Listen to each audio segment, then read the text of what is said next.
All right, all right, all right. That's right, that's right. Welcome to the show we do for the Culture Radio, where our stories matter. We got a great show lined up for you today. Of course, how can we not discuss the hot topic of the week, Mr. Jacob Blake from Wisconsin, who was shot 7 times. We're going to dive into that. But first, I just want to introduce my co host, Main the Minister. Could you please say what's up to the lovely people, please? What's happening, people? It's been a minute. We back in the building, though. Ready to give you that work. Absolutely, and we got some great guests that's going to be coming on to the show today. We got Mr. Eric McDonald, that's Minister Eric McDonald to you, that's going to be jumping in. Minister Eric McDonald, say what's up to the people, please. Hey, how y'all doing today? Yes, sir. And then we got another guest that's going to be coming a little bit later on in the show. But what we're going to do is gather our thoughts together so that we can give you guys a great show. Grab your coffee, get your popcorn, whatever you got to get. Tell your mother, tell a friend. We're going to take a quick break and we're going to dive right into the show. And we'll be right back, y'all.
All right, all right, all right. Welcome back to We Do It for the Show Radio. We Do It for the Culture Radio. We are back, y'all, and we're going to talk to you guys today about the Jacob Blake situation, y'all.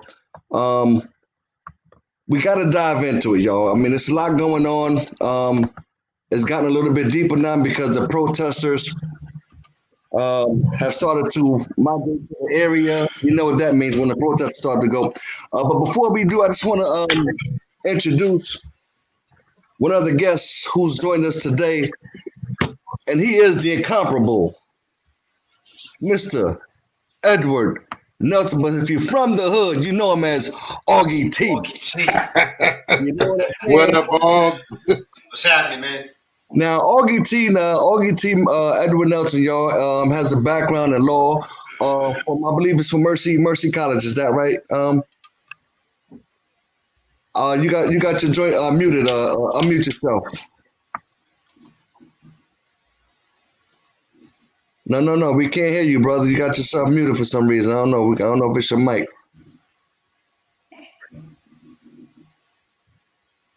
Can you hear us, Edward? We can't hear you for some reason. Something's going on with your equipment over there. Double check it real quick. Because we can't hear you for some reason. I don't know if it's your microphone, your headphones, whatever it is. But for some reason, we can't hear you. Let me see here. Yeah, something's up. Check your equipment out. Check your computer. Make sure you ain't got nothing on there, Augie T. Put a hanger on it. We got to get you right over there. To handle that, I believe it's Mercy College that Edward attended to. He said no. Was it no? Okay, maybe it was either Mercy or Pace University. I can't remember, but Some flashcards, man. Give him some flashcards. he's showing us something there. You got it on. You got it on. Hey, look, come on, keep clothes on. Keep clothes on. Uh-oh. Yo, this ain't that kind of show, man. Okay, Concord Law School. Okay, Concord. Okay, all right, Concord. Okay. Okay, and he is a legal consultant to many people. I mean, he's consulted me. I can think of countless people that he's consulted in law. So he's great for the community. I mean, anytime we have questions in the community regarding any type of legal or law, anything like that, he steps up to the plate. So we thank you. We welcome you to the show, brother. Give him a little love on the show. Give him a little love on the show. Come on. Give him a little love on the show. We just got to get your mic right, man, because we can't hear you, man. I don't know what's going on with his mic over there. Got naturals on natural laws joint. Yeah. Yeah, he'll get it right. Augie T is pretty he's pretty good with electrical stuff, whatever. Like, he's tech savvy, so he'll figure it out.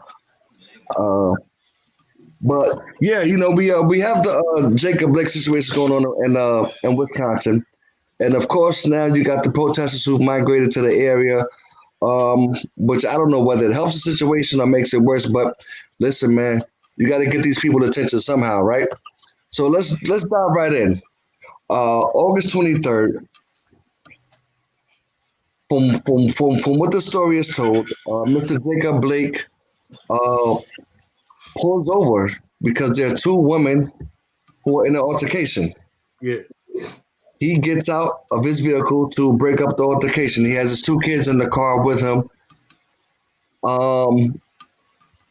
Now, from what I understand, that the police were called because they said a female reported that her boyfriend was in the vicinity yard. He was supposed to be there. That's why they came. I don't know if they came for the female fight or not, but that's why Mr. Jacob Blake got out of his car. Now, apparently, upon the police arriving, he kind of felt like that was his ticket to say, you know what? You guys got this under control now. I can leave, basically. But I guess the police, based on the phone call that they got, thought that maybe he was the person that they were responding to and proceeded to interact with this man and against his liking, basically. And that's where the story escalated to. Apparently, Mr. Blake proceeded to try to go to his car. Now, if anybody has seen the video, Edward, are you still with us over there? Are you still trying to figure it out over there? We still can't hear him for some reason. What is he? Is he on a laptop? Tell him to look over there. He might got it on mute on his laptop. Yeah, check on your laptop. Make sure they don't on mute. Top left. Check top left. Next to the ESC button. You might have to go into his settings. Probably. Cut the mic on. Let me see here.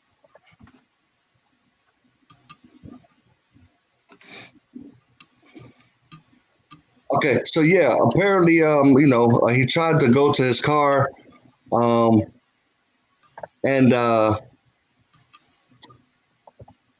that's where he was shot 7 times in the back. Now he could have easily been tased.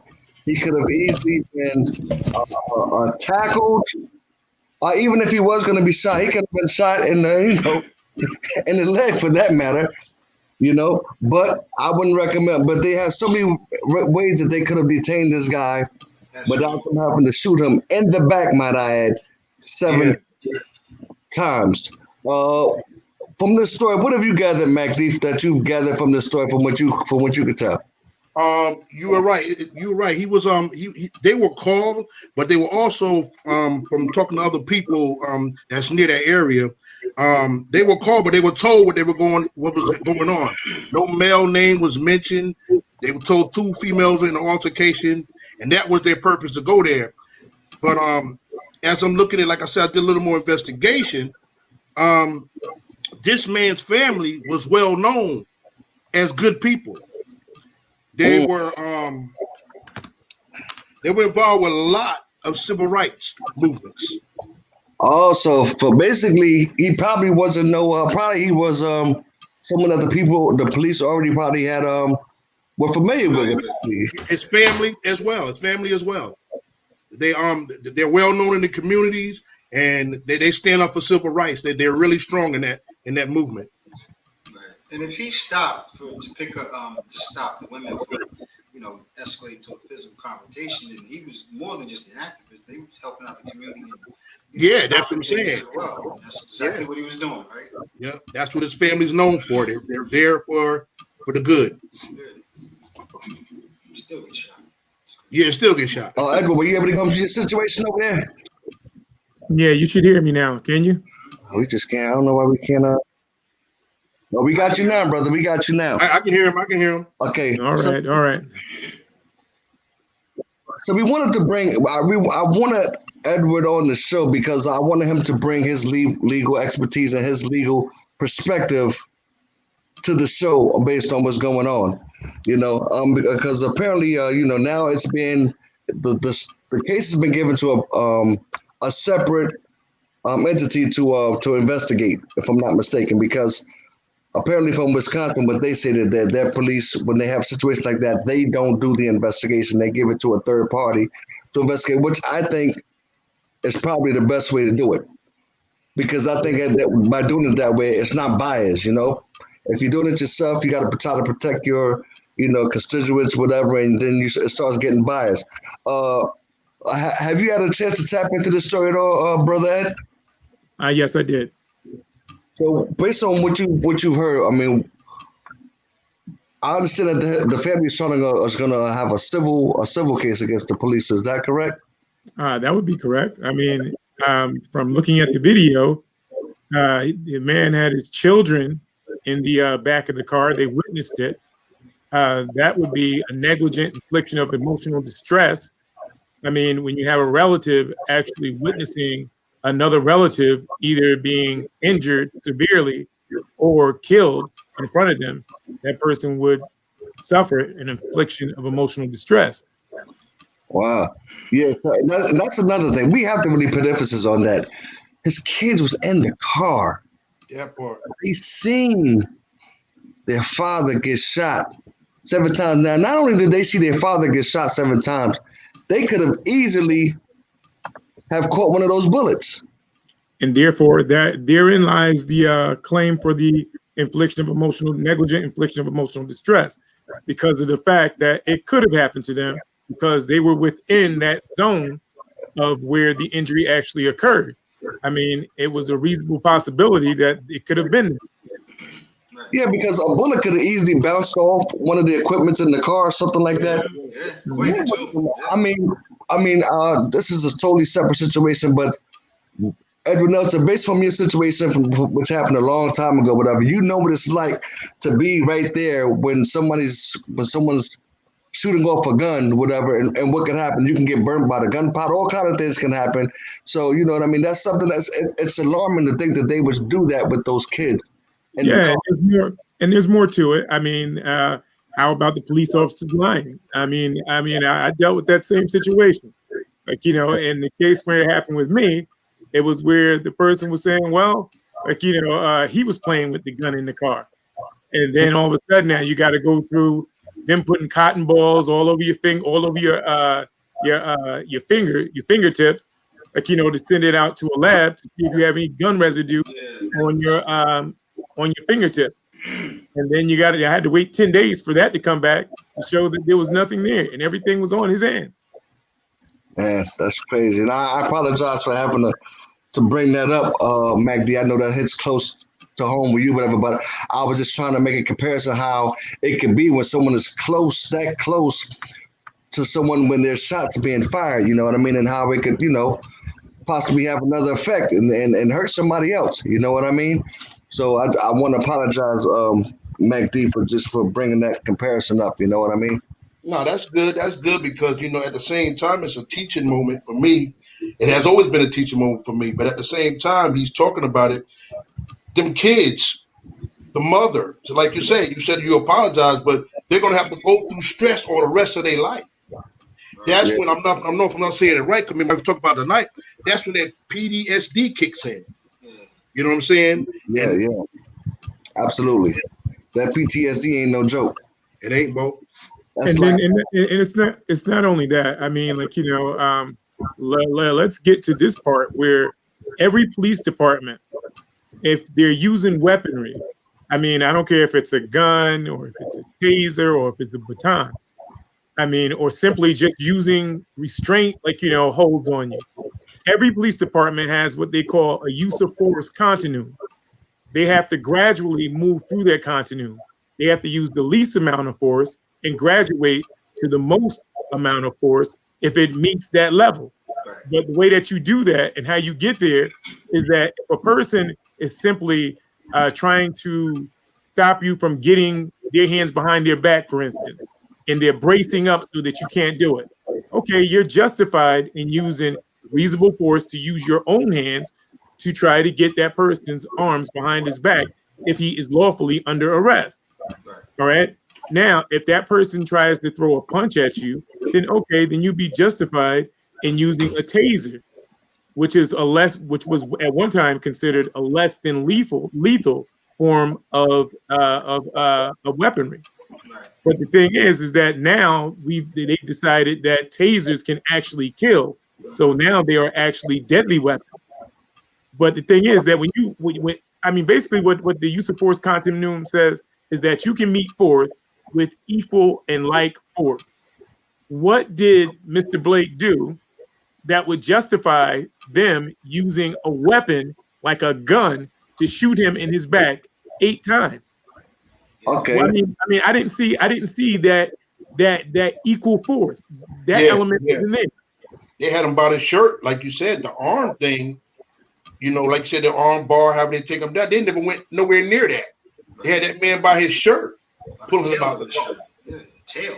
He had it by the tail of it, yeah. Even the bottom of his shirt. Yeah, like where you going? Come back here. Yeah. 3 officers on the scene, from what I can understand. There had to be at least 3 officers, something like that, on the scene. I think it was.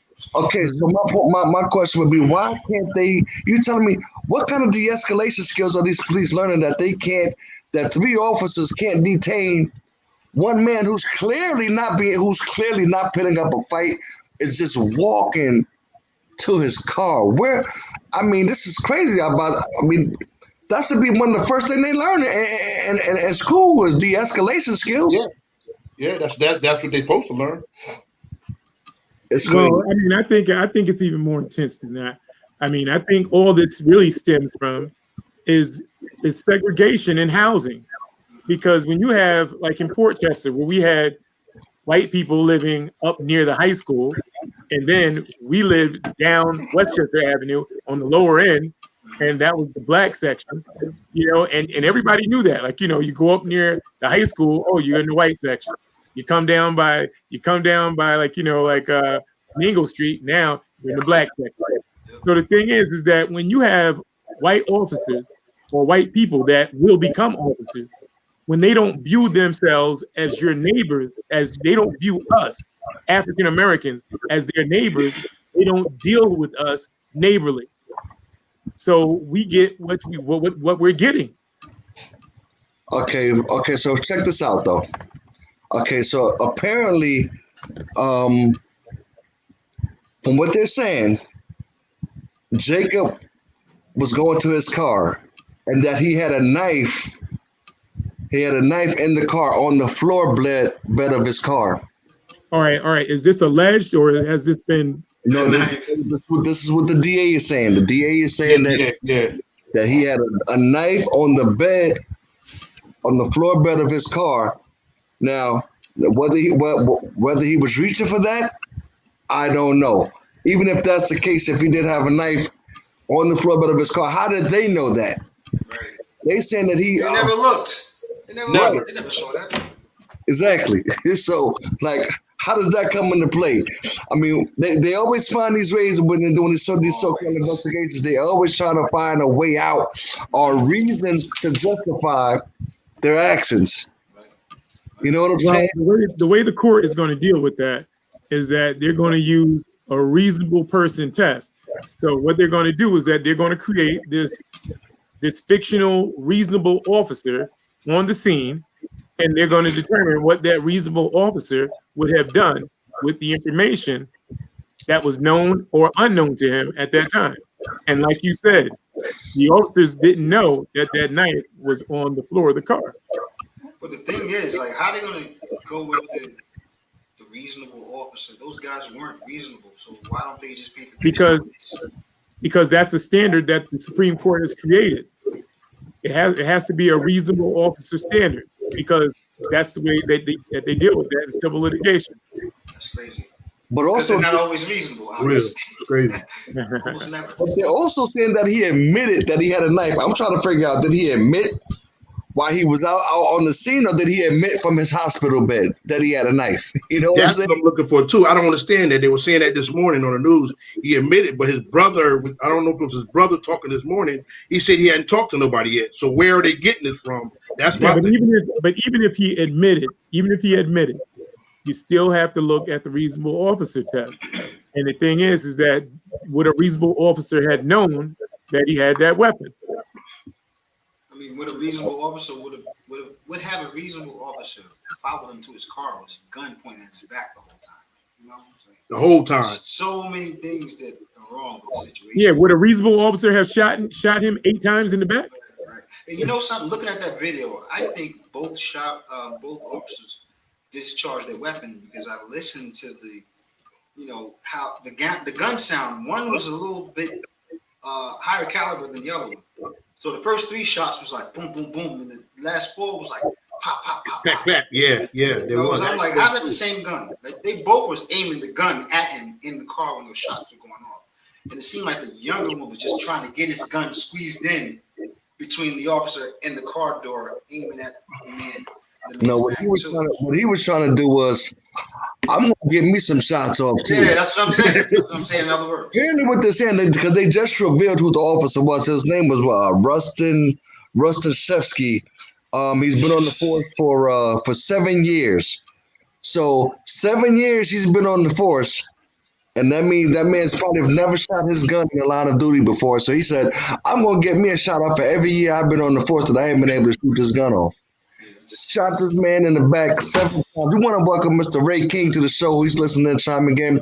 Ray King, glad you could join us on the show. Ray King says it's straight up bullshit that they would do anything to try to justify their actions, and that's exactly what they're doing, trying to admit that this man said that he had a knife on the bed of his car. Like I said, I when I looked at the video, I saw no communication between Mr. Blake and the officers at all. No, not at all.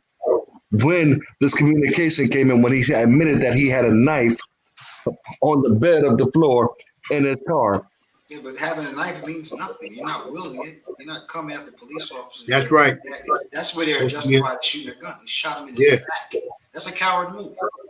You understand? That's a coward move. I have a friend. We know of a friend that did that years ago, and he did like 10 years in prison. So how are you going to be a police officer and do the exact same thing and get justified? That's the problem. Wow.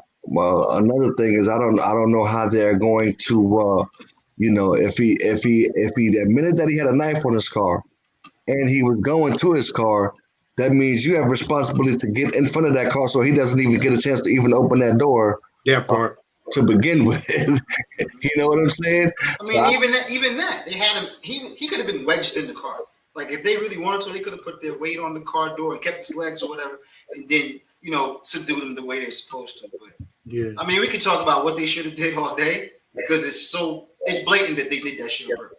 It's blatant. There's no, I saw a knife and I was fearing for my life. Like, come on, man. Knock it off. You got more weapons on your utility belt than Batman. You gonna That tell me part. who's afraid? But that still goes back to what I said initially about the de-escalation. There's so many ways that this could have been handled without them having to shoot their gun. If you knew he had a knife or whether he didn't have a knife, you had so many chances to de-escalate the situation and to keep this man from not getting into his car if you thought there was a knife in there. And not only that, not one the whole time there was no taser at all. They tried No, to. not at all. Did you see what they said that they tased him first? They said it, but I ain't see it. That's what I'm saying. They said they tased him. I saw that gun out the whole time. Yeah, they followed him around the car with the gun. Followed him around the car with it. Like as soon as he turned his back, the dude was like this. Yeah. I'm like, why you got your gun out? The man turns his back. He's no threat. They- I mean, there's no way to justify shooting anybody in the back. I mean, and to add insult to injury, you do it 8 times. Come on. Yeah, exactly. Yeah. In front of the kids. But then I seen a video similar to the more worse than that situation where a Caucasian was actually coming at the police and they were talking him down. I mean, 5 to 6 minutes, they're begging this man to put a knife down. Mm-hmm. They were hitting him with the car, knocking him down. He getting back up, and ain't nobody firing no gun. They do that all the time. But they say more white men are killed than blacks through the database bullshit. I'm like, yeah, sure. I've never seen a video or even a story or even a protest, so I don't believe that at all. Let me see something first. Yeah. I don't know, it's getting real. I'll tell you one thing, you know what I mean? I posted something on Facebook that says, this is not going to stop It's not gonna stop. until news that says so-and-so police officer that killed so-and-so was found dead in his home. You know what I mean? Like 5 or 6 times until they get the message. You know, you gotta be like 5 or 6 times someone went through that at their home with their family. Then they'll probably start calming down. But I'm telling you, protesting and looting and things like that. What's happened is when people go out to loot, which, like, I don't know, it makes no sense to me, but at the same time, I understand frustrations and hundreds of years of frustration. It didn't just start with Colin Kaepernick. Yeah, they won. Yeah. But that's doing nothing but making people have a reason to come out and say, yeah, you know, after protesters, whatever happens to them. Because once they started protesting this last police killing, they had civilians out there shooting protesters too and killing them. Yeah, last night. I mean, We're gonna dive into that too. Let's dive into that into the next segment here. We're gonna take a quick break and we're gonna come back. We're gonna talk about the protesters out there and how they out there getting buck wild too. So we do it for the culture video where our stories matter. We're gonna take a quick break. Tell your mother, tell a friend. When we come back, we're gonna dive right back into this show. We thank you guys for listening. We'll be right back.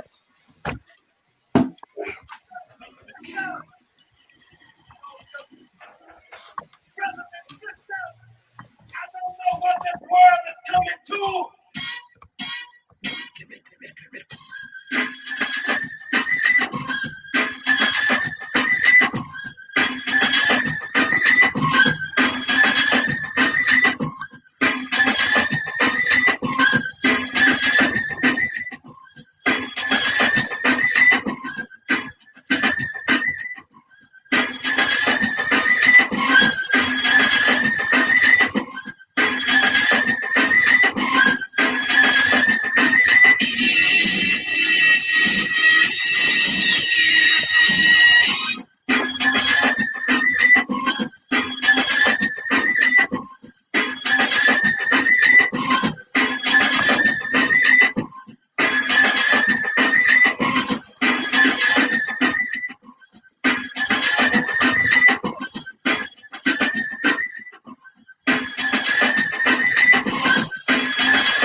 All right, with all that life demands, buying insurance is probably low on your list of things to do. Luckily, there's someone who's looking out for you and putting your needs first. A trusted friend is right around the corner. Our team at Thomas Insurances can provide you with great protection from Progressive with a personal touch, whether it's comparing rates or finding ways to save. Our team can help. We're not just agents, we're members of the community. From finding a policy to answering any insurance questions, Thomas Insurance Group has you covered. You want professional advice with a personal experience? Let Thomas Insurance customize a plan from Progressive that works for you. Call us at 1-844-641-2108. That's 844-641-2108 and see how Thomas Insurance can help you too. Welcome back to We Do It for the Culture video where our stories matter. Again, we have a panel of great people here. We have Minister Eric McDonald, and we also have the incomparable Mr. Edward Nelson. If you don't know, now you know. So check it out. We were talking before about the Jacob Blake story. It's getting kind of crazy out there in Wisconsin because now you have all the protesters showing up from everywhere. Some good, some bad. A lot of times they try to bring a lot of what's going on Antifa. Any of you guys familiar with Antifa at all? No, I'm not too familiar with them. No. It's just Okay. like an anti-whatever group that comes and stirs things up when there's protesting. The only time you see them when there's a protest. All right. Okay. I think Antifa gets a bad name. Antifa basically is basically like your white nationalist group, except they're on the other side. They're anti-nationalist groups. They're anti-KKK. So they're almost kind of like similar to your white nationalists show up on the right wing. The white nationalists showing up. That's what Antifa does on the left side, basically. So they come and they're basically against white supremacy, but they get a bad name from the right wing because everything they stand for. They stand for everything that the right wing stands for, which is some white supremacy, white nationalists, KKK. So because of that, when you hear their name, a lot of times they get a bad name because when they show up, they're there because they want to go head to head with the white nationalists. They're there because they want to go head to head with the KKK. They want to stand against white supremacy. They want to stand against everything that's going on in the country, whatever. So a lot of times they get a bad names.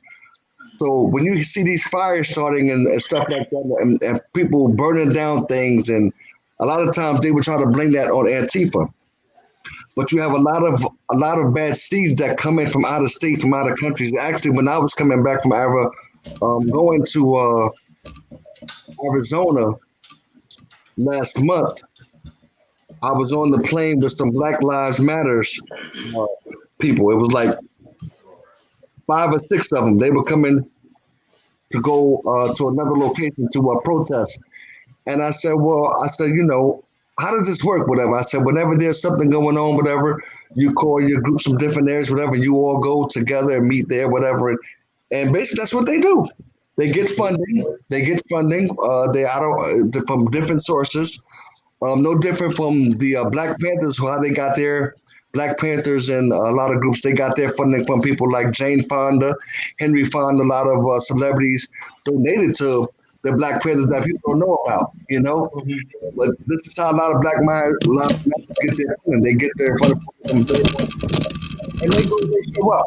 A lot of bad people also show up to these protests, and they give it a bad name because they started being there after the they set these in place. What you call it, like curfews in place. Okay. And they're there after these curfews, and this was where a lot of the BS starts. The going back and forth with law enforcement and stuff like that. And a lot of times Antifa gets blamed for it. But a lot of these protesters are there because they're there for the bad reasons. They want to be there to help the police and what they call them like they're kind of like what's the word I'm looking for? These guys who think they're police officers and they want to, they're supposed to be there to Auxiliary cops? huh? Auxiliary cops or something? Yeah,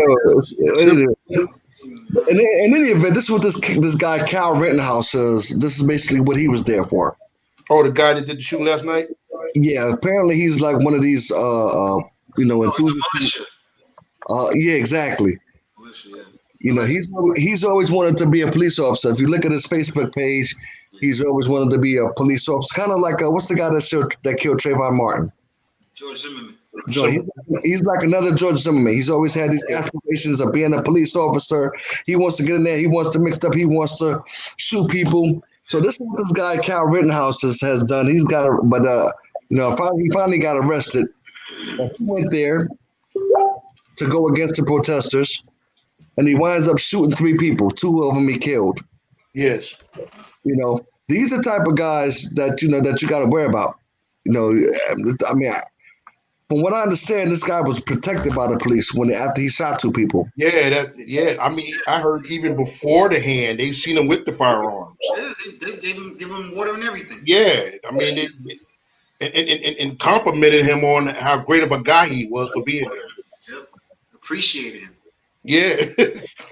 Well, I'm not sure how he can kill 2 people and walk back into where the police were, and they're giving him water and let him go free. Free, yeah, actually. Let him walk right by him.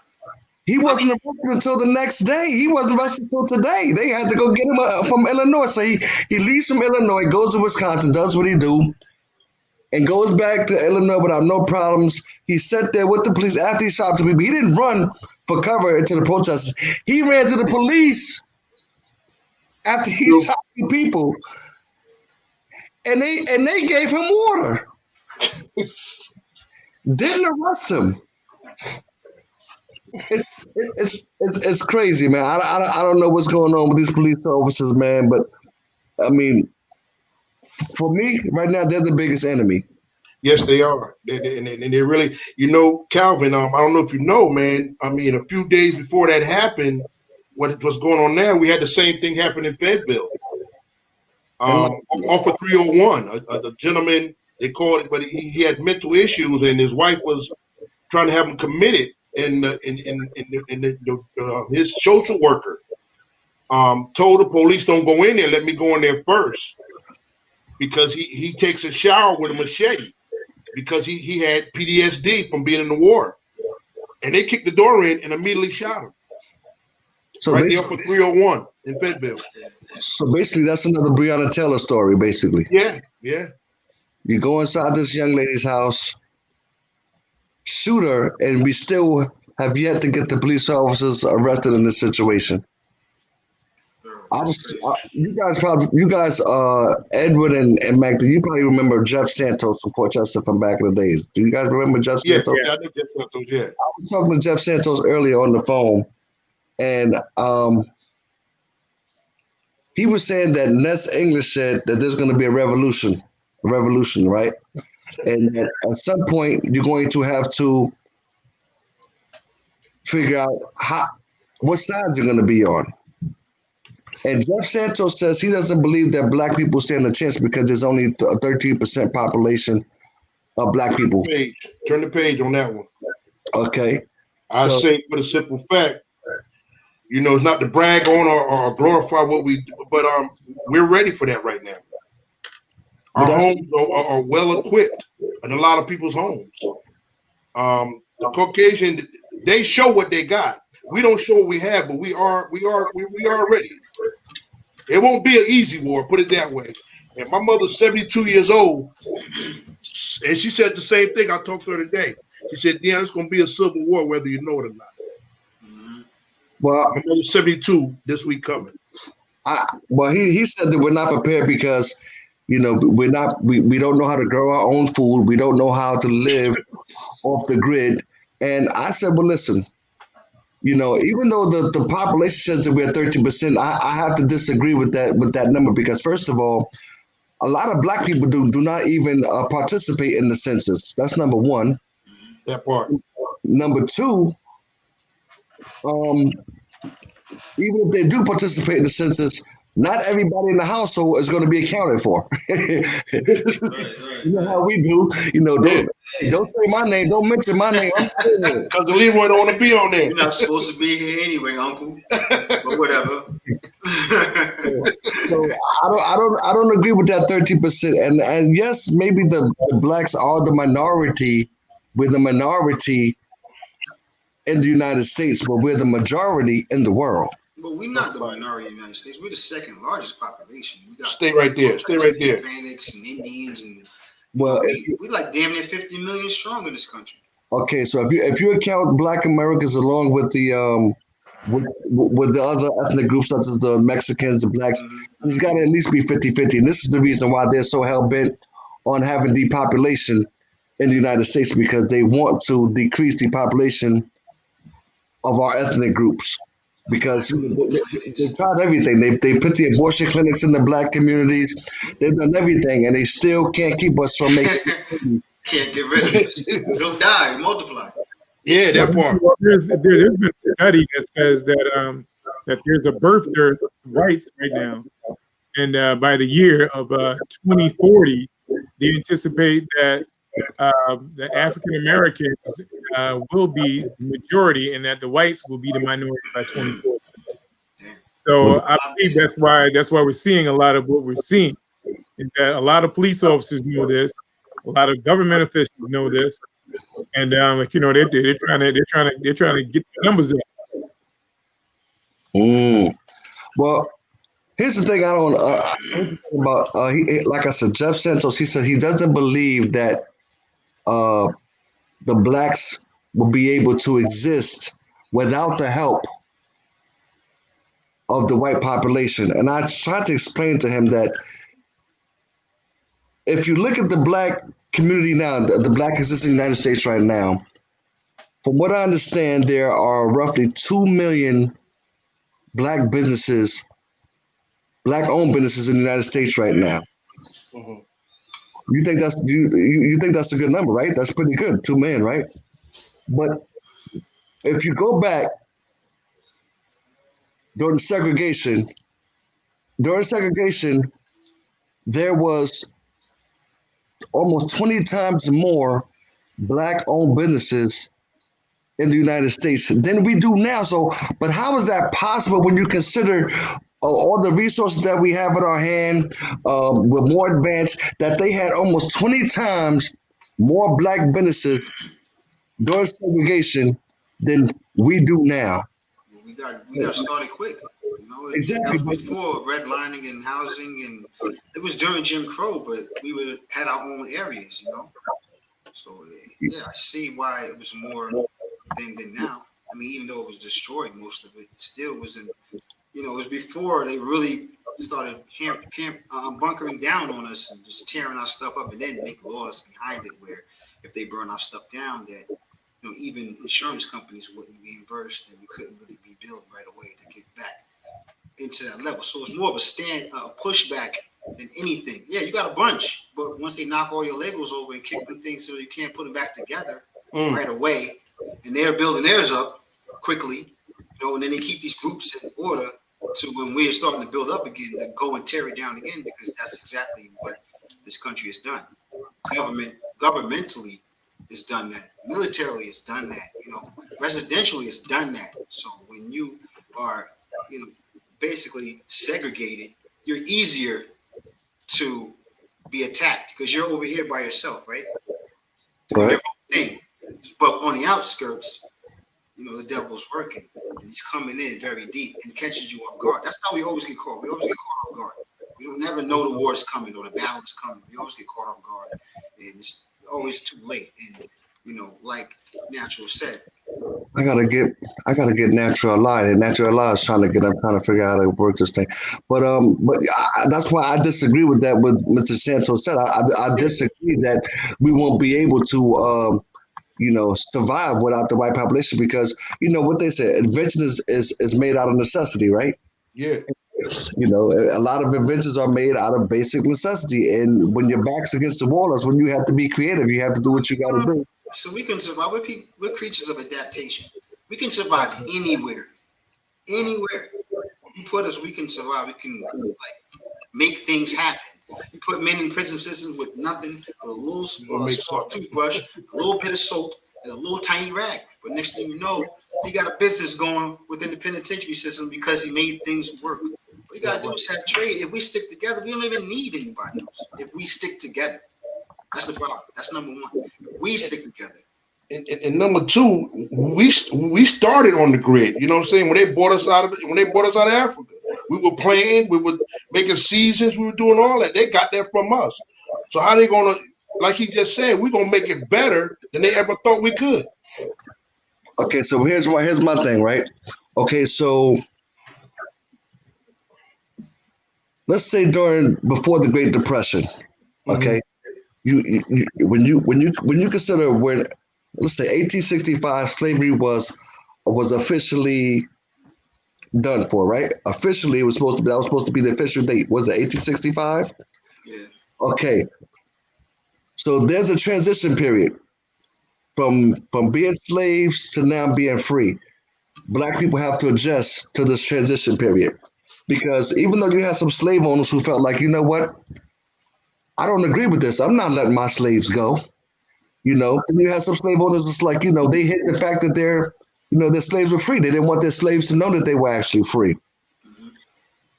On the other hand, you have black slaves who felt like, what I'm going to do when I leave here? What am I going to do here? How am I going to survive?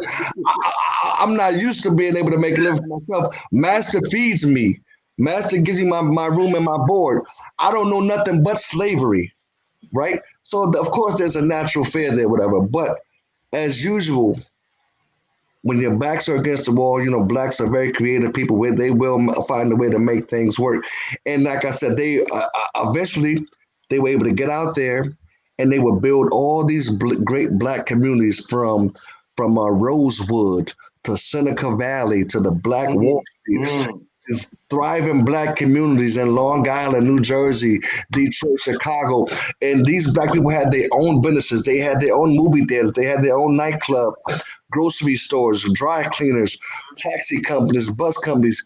They made it work. And they did it out of necessity. So don't tell me that we can't, as black people, survive without white people if it came down to that. You know what I'm saying? Well, that's what he believed. Yeah, that's him. That ain't what we believe, and you know, he ain't even got to worry about it because he's Santos, so he can build himself up with the brown people after we done. Well, bro, like Brother Ray King said, you know, we are natural warriors, you know. But I do understand some people. Well, Kwame Nkrumah of Africa, when he was with the UNC and Nelson Mandela and all them before they went to jail and all that, I mean, his vision was that he said that the movement in Africa is unlike the movement in America. He said in Africa, we are a majority fighting against a minority. He said, but in America, they are a minority fighting against a majority. He said, in that instance, they would have to assemble with their white Confederates in order to wage war against the whites that hate them. So if we're talking about going to war or having a civil war against racist or white supremacy in America, you're going to need white Confederates to be along with the African Americans, because there really isn't any way to do it without the help of white Confederates, because we don't have much of the numbers.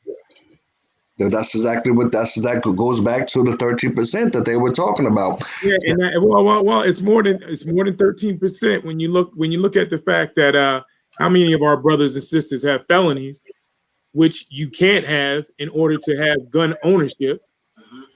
And so, I mean, this stuff is basically like it's all intentional to keep our hands off of the weapons. Since when has a felony stopped a black man from owning a gun? Talk about it. I'm talking about legal gun ownership.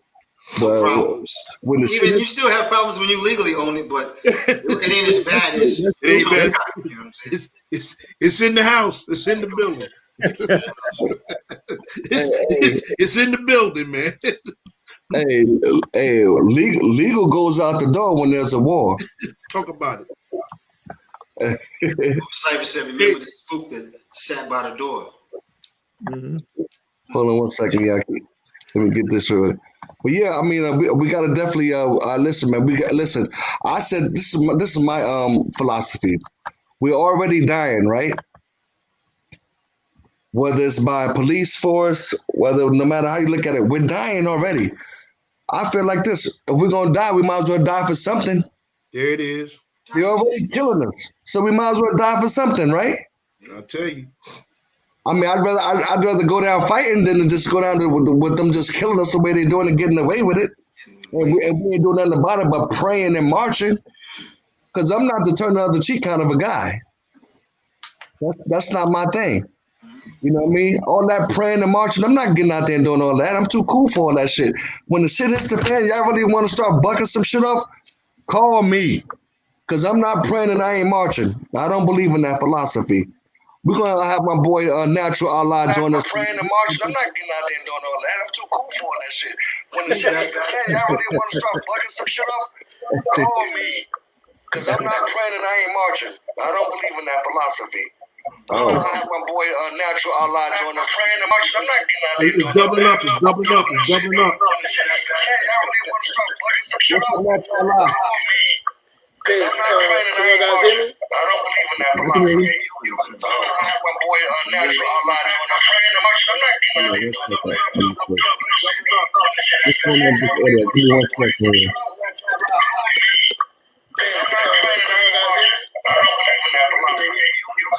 Please, I hear mad echo. Yeah, I gotta get to the place. Hold on. Audio.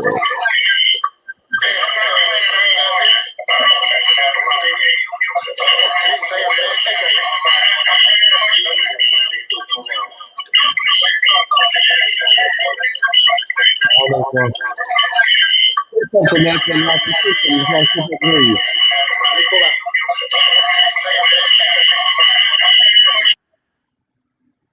Okay.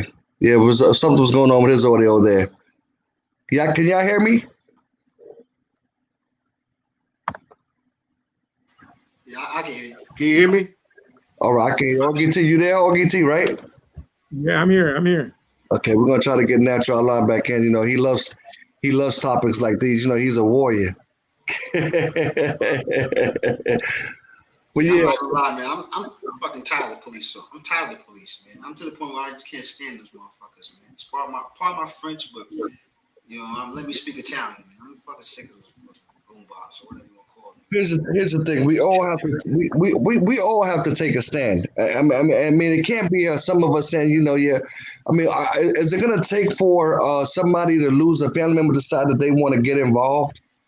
You know what I mean? We all have to take a stand at getting involved and say, you know what, we're not going to take this anymore. Because that's what it's going to take. You know, we can't have people on the sidelines, whatever, you know what I mean? And scared to step up to the plate, man. I mean, this I'm telling you how I feel. I feel like this. Violence is the only thing that people are going to respect. They're not, the other people are not going to respect. They're not going to respect praying.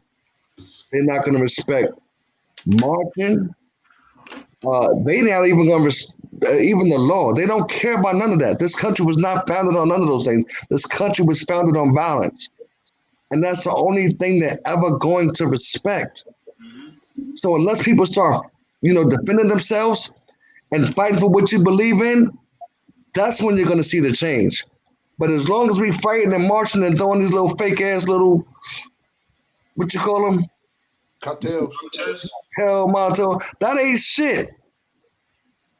You know, we are the majority. Let's get up and let's stand up and let's fight for what we believe in. And like I said, you'll start to see some results. I can guarantee you that. We're the majority that's really putting boots to the ground, you know, and no one else does that. They piggyback off of us.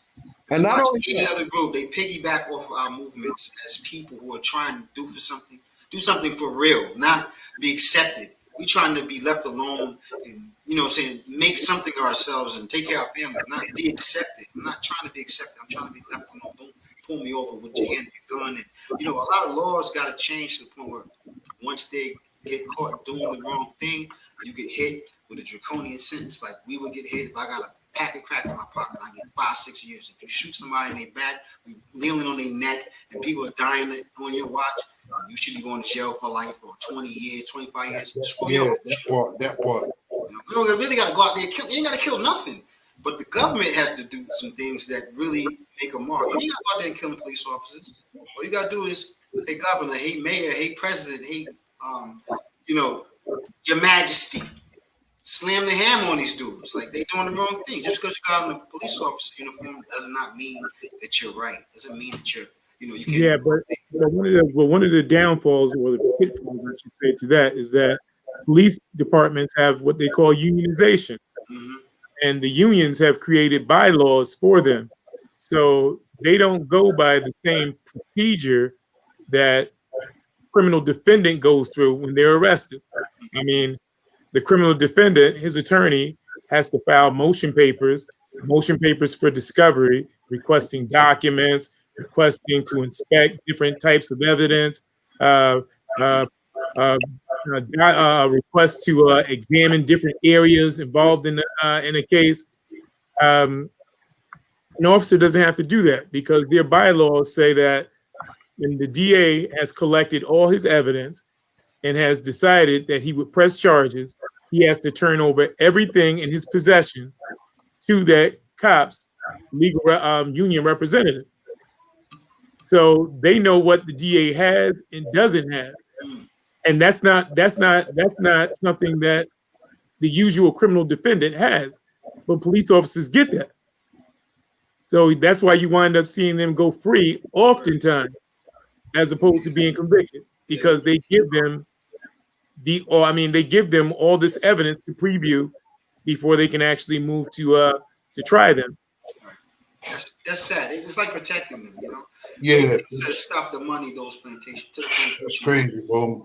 So, And I feel this is why they keep doing this stuff, because like Augie was giving us the rundown on that. They know what they have to go through is not the hard way. They don't have to go through the booking. They don't have to go through all this. So they continuously keep doing this to us. they're feeling like they're untouchable. Yeah, you know. I mean, I always thought that it's miraculous that the police have a unionized police force, because Samuel Gompers, who was the father of unionization, who actually created the concept, he said that unionization was created so that skilled workers could share in the profits of their employers. All right. Now, last time I checked, a police department doesn't turn a profit. So what are they sharing? Good question there.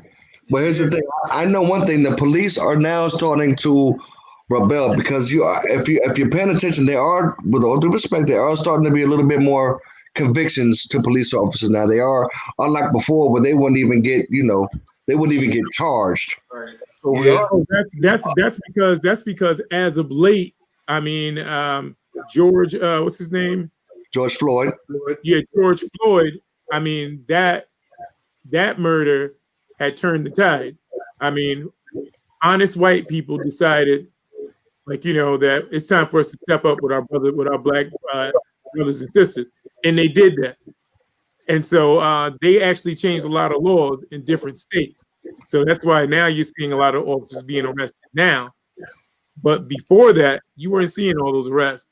I mean, I've been messed up since Trayvon Martin. Well, For me. the police are starting to rebel. I don't know if you noticed or not, but police officers are no longer, rushing to go to crime scenes where things are going. Some are refusing to even show up to certain calls.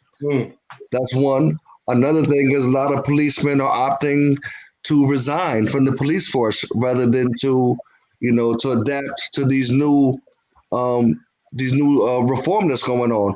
3, a lot of police officers are also opting for early retirement. They're saying, I would rather retire than to be a part of this new reform that's going on against us. And this is how they're rebelling. They're refusing to show up to certain calls in certain black communities. Okay. If you want to say take our funding, then we're not going to show up when you call us. And so now they're refusing to show up to calls. They're resigning prematurely. They said, you know what? I'm 10 years in. I'm going to take what I got invested in. I'm out of here. I want no part of this. You're seeing a lot of people just leaving the force. This is a day where they're coming. Let them leave. And that's the way I feel about it too. Let them leave so we can get a whole new culture set up in these police Culture, departments. I tell That you, part, yeah, put brothers yeah. in there. That's right. Don't brainwash them so they come through the neighborhood acting crazy. Because sometimes even when we get our positions, we treat each other like shit. But That part too. That part. Now, Brother Ray King said cops are nothing but slave catchers to the master. Mm. Well, police departments actually started from slave masters who wanted, like, you know, to pay people to find their slaves and bring them back. right. That's how the police department actually got started. Well, let me piggyback off of that for a second. So you have during slavery, right? You got this transition during slavery when slavery is ending. Again, police officers, you know, the police force started in the, what was it? It was I think the first police force was starting in the early 1900s. Pay attention to that date. The early 1900s is when the first police force was actually started. The police was started because of during that transition of slavery, when they said, okay, the slaves have to be free. You had a bunch of people said, well, what are we gonna do now? Are we just gonna let these niggas run free? Are they just gonna run around without no supervision, no accountability? No. What are we gonna do now? And so from that point, the overseer went from being the overseer to the officer. Go ahead. I need your charger. You know what I'm saying? Overseer, because like I said, they're just gonna let niggas run free after slavery. They had to make sure that they was keeping them in line and keeping them in check, whatever. So they created the first police force in the early 1900s to make a way, because understand that the police force was never created to do nothing but to check black people. That's it. That's what they were created for. Nothing else. But to keep up in check. Now, the story of slavery, I mean, slavery is a messy issue, man. I mean, because the story of slavery hasn't truly been told. I mean, because I've always thought that slave owners were white. But being out here in South Carolina, I've actually visited a plantation that was owned by a man who was a black man who was once a slave, purchased his freedom, and then after he purchased his freedom, he enslaved 68 people of his own color. Yeah. They were African American, William Ellison Jr. Yeah. And he was one of the top 10 slave owners in the state of South Carolina. He bought the home of the governor during his era. He bought the home of the governor during that time himself as a freed slave. But you don't hear those stories. So in our imaginations, we always visualize slave owners as being white, when that's not true. We had black slave owners too. There were hundreds of them. Yeah, but with all due respect, like I said, though, OGT, man, I'm not taking away that's true. But when slavery expired, and there was no more reason. Slavery never expired. Slavery still lives in the 13th Amendment of the United States Constitution. It says that it says that citizens shall be free so long as they're not incarcerated. Right. Once you're incarcerated, you can be treated like a slave. Okay, so Not treated as a slave. I mean, I think it was like 1990 something, 1996, 1997 somewhere. Justice, what's his name? The black guy, Justice Thomas.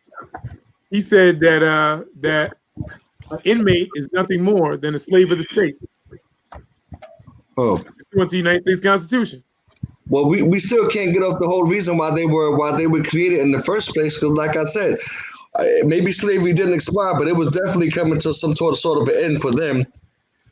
And so the overseer, had to figure out they had to create a new position for the overseer to keep these niggas in line. And so they created the police the officer. You know what I mean? And their whole creation was to make sure that they kept these niggas in line and discipline them, and that was it. That was the only reason they were created for. I mean, once they did the 13th Amendment, once it was passed, they were just picking people up off the street and putting them back on the plantation. You wasn't working in prison. You was going back to the plantation. Yeah. You just hanging outside, you know, by the corner store, so to say. And the police see you just hanging out. That was a reason for them to lock you up. They call it loitering or something, nonsense like that, right? And they just put you right back on the plantation, though, not in the cell. You probably go back to jail at the end of the damn night. But working hours, you was in the field again, which is crazy. I mean, they did that here in New York City, in Rikers Island. They was sending them down south. Well, I'll tell you one thing. Like 12 years of slavery, that's like real stuff. That really was happening to people in the North, you know? I didn't even realize Brother Ray King said that's when the prisons were formed. Prisons were formed after slavery to keep niggas, like I said, to keep these niggas. Yeah. You know what I mean? So basically, they were never created to oversee anything or anyone but us. That's it. That's it. You know what I mean? So I don't know. Like I said, we are public enemy number one, and if we're gonna go from being public enemy one to defending ourselves, we better start standing up for ourselves, defending ourselves, fighting back, because that's the only thing they're gonna respect. You have the right to defend yourself, even against a police officer. Understand that. If you are being abused by a police officer, you have the right to defend yourself. Right. I mean, you should. I mean, I wouldn't care if they gave me the right or not. It's the right as a man, as an individual, as a human being, when you're done wrong to defend yourself. So, I don't know, man. It just seems that the police are just. They probably know that too. That's probably why they go for their gun first. They probably know something. Like in the case of this guy Blake, Blake's case, I'm sure one of the primary causes of action he's going to have against the officer is excessive force. I mean, 8 bullets to the back is rather excessive. I mean, especially to someone's back, because it's not like you were under attack. It's not like you can even justify that the man looked like he was going to attack you. You're just shooting him in the back. I mean, I just don't get it. But like I was saying earlier, knowing that his family, they knew who his family was. They knew like he was going to do something good. I basically think that's what it was. Knowing he was going there to do their job and outdo them and keep them 2 people from fighting, I think they felt some type of way when they roll up on there. Wow. Well, I'll tell you one thing, man. You know, it's time to rise up, folks. It's time to rise up. It's time to, the old way of doing things is not going to work. You know, we're natural warriors, like Brother Ray King said. We are natural warriors. We're built for this. At some point, we're going to have to, do what we got to do. Unfortunately, this has been another segment of We Do It for the Culture Radio, where our stories matter. We're here every Wednesday at 8 o'clock. I do want to thank my brother, Eric McDonald. We call him Mac D, for joining the show. Please come again and join us again, Brother Mac D. I still got to get at you, Mac D, because, Yeah. We got to talk. We talked about it. I'm going to holler at you this week. And Numbers looking good, man. Numbers looking good. And we got the incomparable, my boy, Augie T, also known as Edward Nelson. Oh, man. I thank you guys for joining the show with me and my brother, Maine the Menace. Maine the Menace.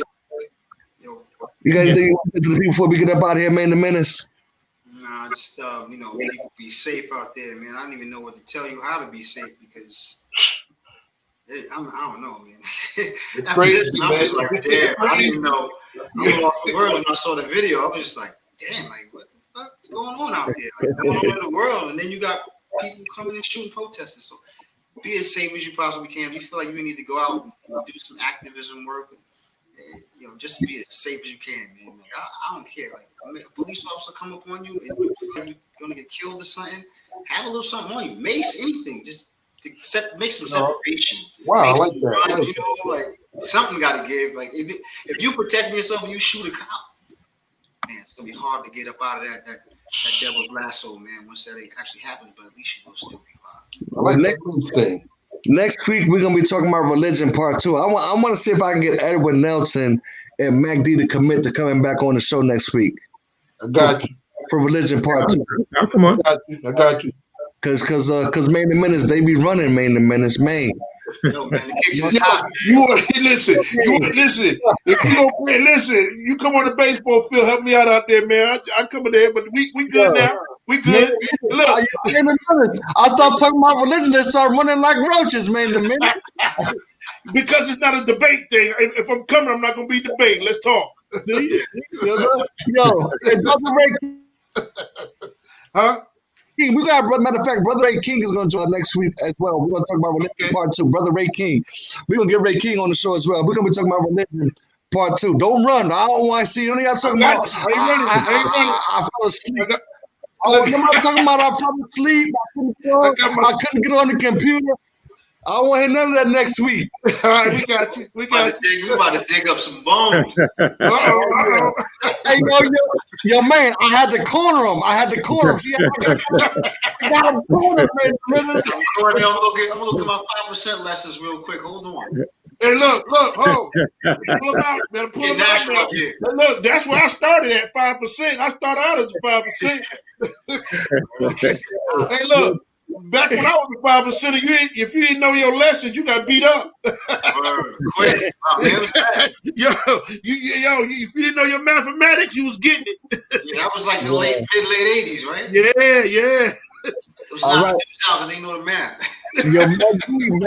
Yo, Mac D, Argentine, do y'all homework. I'm coming at y'all next week. Let's bring it All back. right.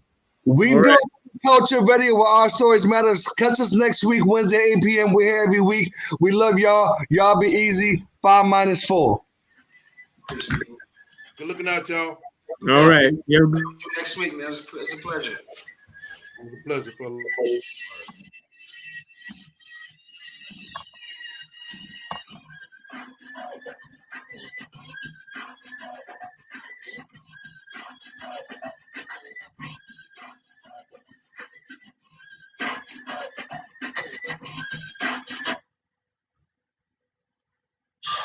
This is our family story. Action. Adventure. Age. Just legacy.